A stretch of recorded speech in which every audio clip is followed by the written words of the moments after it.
Welcome to the Critical Christian Podcast. We're your hosts, Dan and Justin. We ask critical questions about the Bible and provide questionable answers. Dan, this week we're going to be working in Genesis 25, the latter portion, telling the birth narrative of Jacob and Esau. All right, Dan, last week we read about the death of Abraham. Right, and about his second wife. That's right, Keturah. And how Ishmael and Isaac both buried their father, which was quite interesting. And now there is a sharp departure from the Abraham narrative into the ending of the Isaac narrative, in that Jacob and Esau will be succeeding their father shortly. Yeah, it's interesting because, so we had all this about Abraham, the patriarch of the time, right? Mm-hmm. And then the new patriarch, which is Isaac, except I guess he didn't really do much other than be the father of the next patriarch. Isn't that interesting? He's such a large figure in biblical history, but there's little about him actually in the Bible. Right. And as we'll see, what we do have about Isaac seems like it parallels Abraham's life. Almost like Abraham and Isaac might have been the same tradition at one point in time. Yeah, that's actually an interesting point because I know that there were some similarities between what Isaac and his wife, Rebecca. Right? That sounds very unlikely that you would try to get with Abraham's wife and then his child's wife. Abimelech? Right. I mean, how old is Abimelech anyhow? Why is he not dead? That's a good question. How, because Abraham lived to 175. Mm-hmm. And at the time that Abimelech took her, it was right when she first got pregnant. And then we're assuming at this point in the story, because Isaac is roughly 42 when he marries Rebecca, which means the king of Gerar, Abimelech, would have had to, however old he was, let's just say he was young, say he's like 25. Well, there's another 75 years from the time of Abraham's wife's kidnapping to his death. So that makes him 100. And we'll say another 42 years until Isaac and Rebecca are married. So at a minimum, he had to have lived 142 years for this narrative to play out. At a minimum. I think some people are going to rightly say, well, Abraham lived to 175 and Isaac lived a long age. Rebecca and Sarah lived long ages, so why couldn't Abimelech also live? And I mean, he was rich, so he had access to all the modern medicine. Yeah. Like jars and jars of leeches. I was absolutely about to say leeches. I'm so glad you did. Nevertheless, the story seems dubious, but let's actually read it. Can you do 25:21 for us? Sure can. Now Isaac pleaded with the Lord for his wife because she was barren. And the Lord granted his plea, and Rebekah, his wife, conceived. And what were your questions on this? Abraham's wife was barren, and now Abraham's son's wife is barren. Either Abraham was sterile and passed that on to Isaac and then was subsequently healed by God, even as he was blaming Sarah, or this story is suspiciously similar for other reasons. Right, which we discussed, and we're going to discuss even more. I would say this, though, at least in biblical history, a lot of times when somebody very important is born, their parents are pictured as being unable to conceive. So this is a very familiar trope, but as you said, it is odd that both Isaac and Abraham had barren wives. They also both had very strange interactions with Abimelech, where their wives were taken, and they found out later that they lied about their wife's status. So why is that a trope, a common trope? Well, I think in the ancient mindset, if you were barren, then one of two things was true. Something was wrong with you physically, which means you had to have been healed by God, or you were cursed by God. But either way, being barren to conceiving means God interacted somehow in your life, which makes that child more special than just a normal child. Okay. I got that. So anyways, I had one interesting note on this particular passage because you mentioned that it might be that she was perceived to have been cursed, which is why she was barren.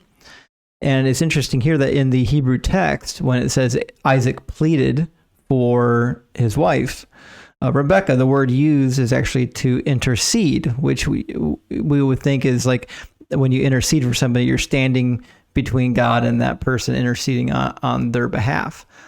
Just like, say, a lawyer would do for you between you and a judge.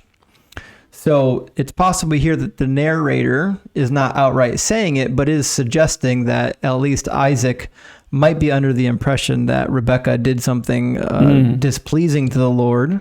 Mm-hmm. And so he needs to intercede on her behalf in order for the barrenness to be taken care of. Of course, this is somewhat speculative, but I mean, remember, women were just a fertile, soil for the seed of man. They weren't really known to play a part in conception. So if they weren't conceiving, God was causing their womb to be closed up. So, all right, Dan, can you move into 25:22 for us? But the children struggled together within her, and she said, "If all is well, why am I like this?" So she went to inquire of the Lord. Yeah, so a woman who had never been pregnant before is experiencing some amount of discomfort after miraculously getting pregnant, and her first thought is to call out to God. Right. I am intrigued as to what level of discomfort she was in. Right. As you know, I'm a twin, and my mom was not a large woman. She was rather small. Right. And I've seen pictures of when she was pregnant, and it looks like there was a beach ball, underneath of her shirt. Mm-hmm. Just the act of being pregnant with twins seems like a humongous chore. Mm. And my guess is that she already had friends and relatives around her age that have given birth. And she's saying, hey, this seems not like the others. So obviously she would assume something is off because she's like a beached whale compared to, other pregnant women, because you got two of them in there and they're moving around. And that's one of the hard things too about having twins is they move around a lot. Because there's really, really not just cramped space, but there's somebody else in your space that's moving around. You're getting elbowed and kneed. And so a lot of pregnant women with twins kind of feel like there's no rest period for the babies. A lot of pregnant women will say, I can tell when the baby's sleeping and when the baby's not, based on movement. But a lot of people who have twins will say, no, they're just in there fighting all the time. So that was when I read the passage, that was kind of my thought. Anything else? What I think is probably more likely is that this never happened, but was simply a nice analog to accompany what the author already knew, which is to say, her two children would, of course, not be getting along. Right. And I think that what you had here is probably what is more intended by the narrator. Mm-hmm. I was curious if there was kind of two layers in that particular verse. One layer in the truth of the story, which is that, hey, part of this oral history is that she had a very abnormal birth, but then also the narrator adding another layer on top of it and saying, oh, but yeah, by the way, even when they were still in the womb, something wasn't right. They were jostling, they were fighting with each other. Right. I think that's definitely at least kind of the subplot being introduced. Right. Yeah. Can you read 25:23, Dan? And the Lord said to her, 2 nations are in your womb. 2 peoples shall be separated from your body. One people shall be stronger than the other, and the other shall serve the younger.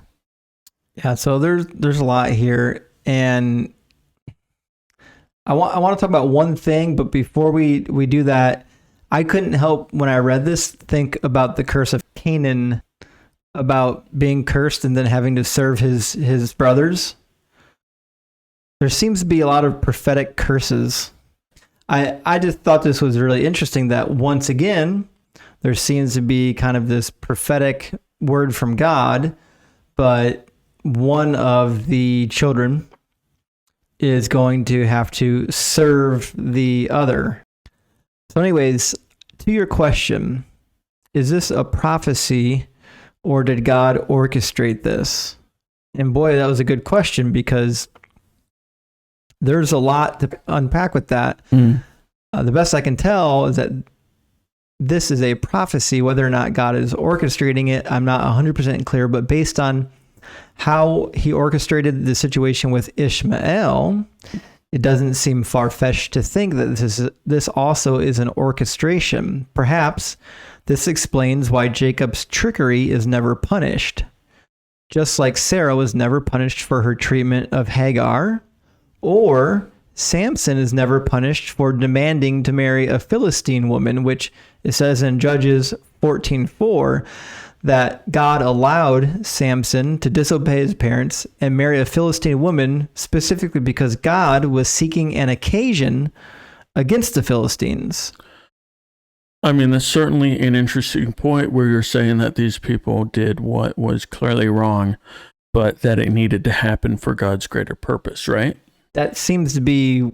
And people are assuming that's why they did it. Therefore, obviously, they aren't going to be punished because they were following God's will. Right. Which seems... I mean, I guess we're not talking about the New Testament, but I mean, Judas, he betrayed Jesus, and that needed to happen, as it turns out. As it turns out, that was a vital part of the story. Right. Yeah. Now, interesting, remember we talked about the story of Lot and his incestuous relationship with his daughters and how his descendants were given the lands of Ammon and Moab, and they were kind of nations that Israel didn't get along with. Well, as it turns out, the same passage in Deuteronomy 2 that speaks of Moab and Ammon being given by God to the descendants of Lot also speaks about land that is given to Esau. Deuteronomy 2:2-6 says, "Then the Lord said to me, you have made your way around this hill country long enough. Now turn north. Give the people these orders. You are about to pass through the territory of your relatives, the descendants of Esau who live in Seir. They will be afraid of you, but be very careful. Do not provoke them to war, for I will not give you any of their land, not even to put your foot on. I have given Esau the hill country of Seir as his own. You are to pay him silver for the food you eat and the water you drink." Even more interesting, the prophet Obadiah indicates that the nation may have received a curse from God for not allowing the Israelites to pass. Prior to this, we see no indication that Edom was ever doomed or cursed. By all accounts, Edom's only guilt, Edom is the nation that Esau birthed, by the way, I should have mentioned that. By all accounts, Edom's only guilt seems to stem from the refusal of allowing the Israelites to pass by during the conquest period. So it's weird that Esau's line was cursed to slave or to serve his older brother when there was nothing that he necessarily did wrong until hundreds and hundreds of years later. Just like the story of Canaan's curse, it appears to be, rooted in some form of divine plan. You know what I mean? Yeah, not really a divine plan for the whole city of people that were cursed. Right. They just had to deal with it, I guess. Basically, yeah. Dan, can you read 24-26? When the time came for her to give birth, there were twin boys in her womb, and the first came out red. He was like a hairy garment all over, so they called him Esau. After this, his brother came out with his hand grasping Esau's heel. So he was named Jacob. Interesting. So Esau means hairy. I always thought that Esau meant red, since that was a defining characteristic of him. But no, it means hairy. On the name of Esau, it is not clear at all what the name Esau means. So the name Esau being associated with the color red is due to the naming of his kingdom, which was Edom, which shares a root with the Hebrew word for red, Admonai. So also in Genesis 25:30, he's associated with the red stew, which apparently is, just like another allusion to the color red in the story of Edom and Esau. The actual meaning of the name Esau is thought to possibly come from the root word asa in Hebrew, but that doesn't make any sense because the word asa just means to do or to make. A lot of people believe that the actual connection of his name came from the root Seir, which is the mountain and the territory associated with him, which we've already read in Deuteronomy 2. So Seir actually means hairy in Hebrew, and Mount Seir is the main landmark in Edom. And elsewhere in the Old Testament, where it speaks of Esau, it speaks of Esau's mount, or it'll just refer to it as Seir. So in Obadiah 8, 9, and 19, it speaks of this mountain being Esau's mountain, Mount Seir. And then the connection is also strengthened by the fact that Esau's name does not appear in the Hebrew language elsewhere. So the name Esau is not like a common name that shows up anywhere. We don't see it in like other text of the time period. Is it a mistranslation? Is that what you're trying to tell me? It appears to be a scribal error. The name was probably originally in oral history, maybe it might have been corrupted. The name probably was based on Seir and not Esau, Asa. They're very similar sounding words. It could have easily been corrupted during the oral history period. And Esau just became the name that got written down. But throughout the Old Testament, Esau is consistently affiliated over and over again with Mount Seir. So that's why there seems to be a corruption here. The text says she named him Esau because he was hairy. Esau in Hebrew does not mean hairy. It is not even a word in Hebrew. It's not a word? It's not. Esau is not a word in Hebrew. The closest word it could be tied to is asa, which means to make or to do, like we said. But the mountain that he is associated with, which is Mount Seir, does translate into hairy. So there seems to be pretty solid evidence here that Esau's original name was probably Seir, or at least based on the three consonants that make up the root word for Seir. The sheen, ayin, resh is basically the three consonants that we would use to make the word hairy. And so, yeah, I mean, as far as I can tell, that really should be his name. So Seir it means hairy. Yeah. Why would they have named a mountain that? Well, because the mountain, well, it depends on who you're asking. If you're asking a biblical scholar, they would say the mountain was named Seir already when Esau became affiliated with Mount Seir and the people of Mount Seir. They named him that to reflect the name of the mountain.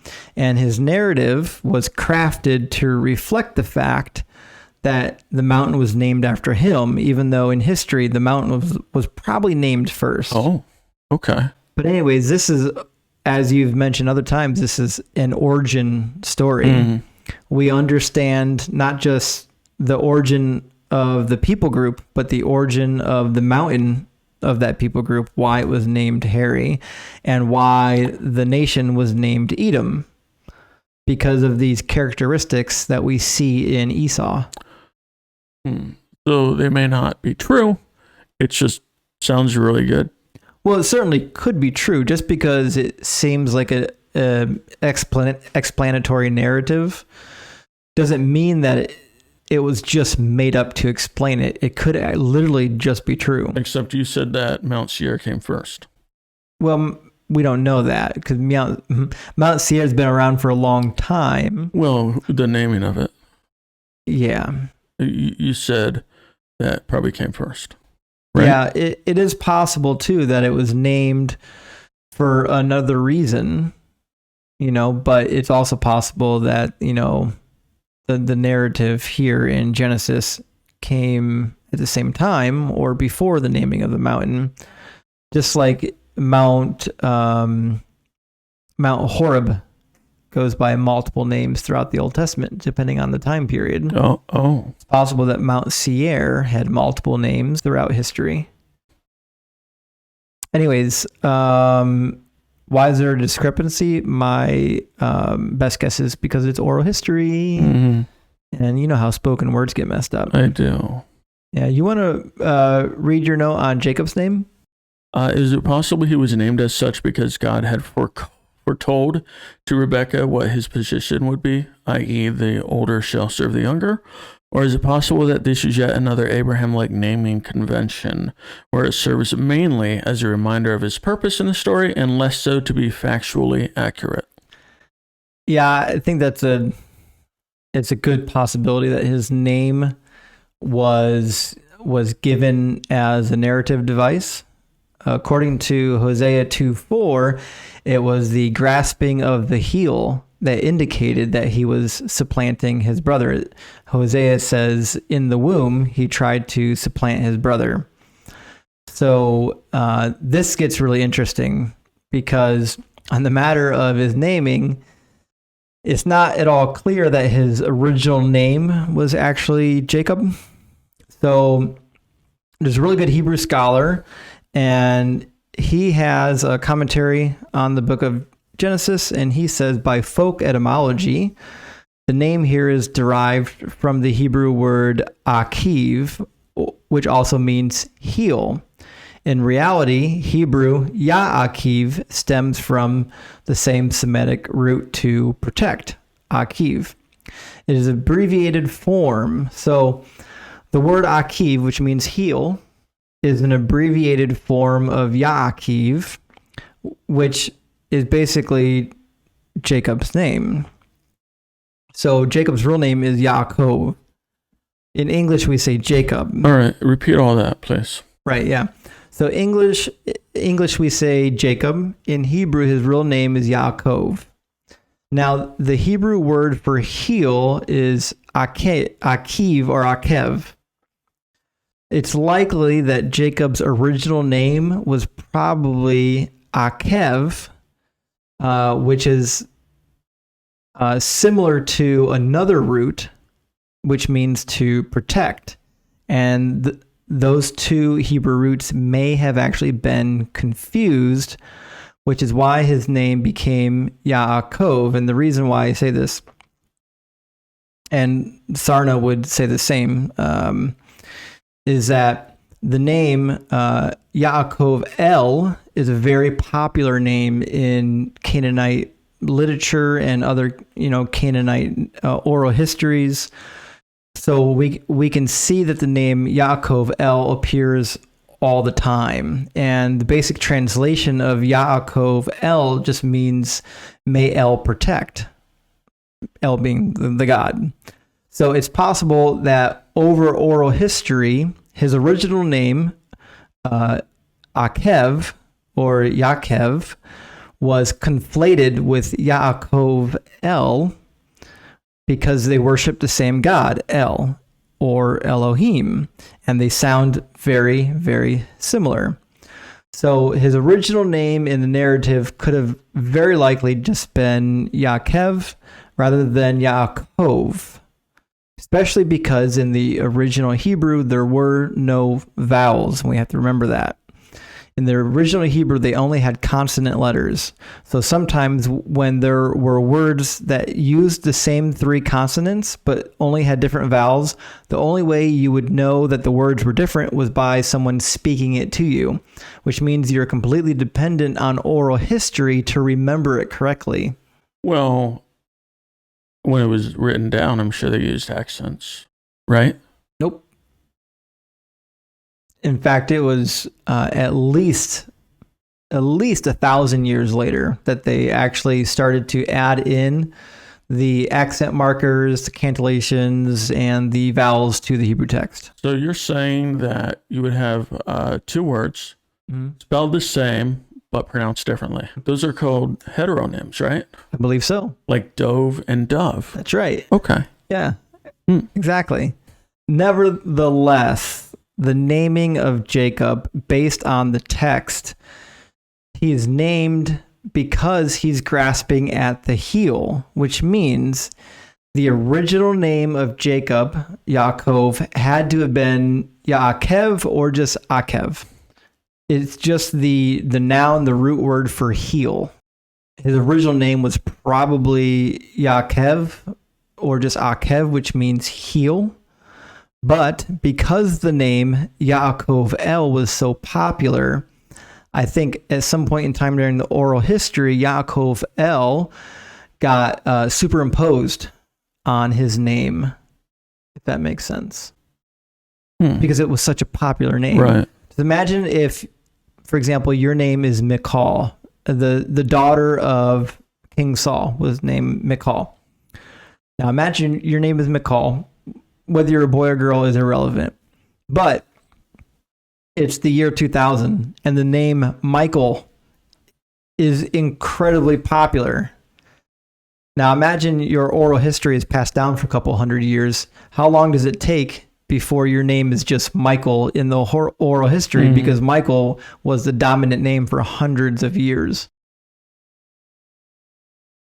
Yes, that's true. See, now I got to cut that out. Maybe you looked at me and I'm like, actually, Well, I thought you were going to had something to add. I never have anything to add.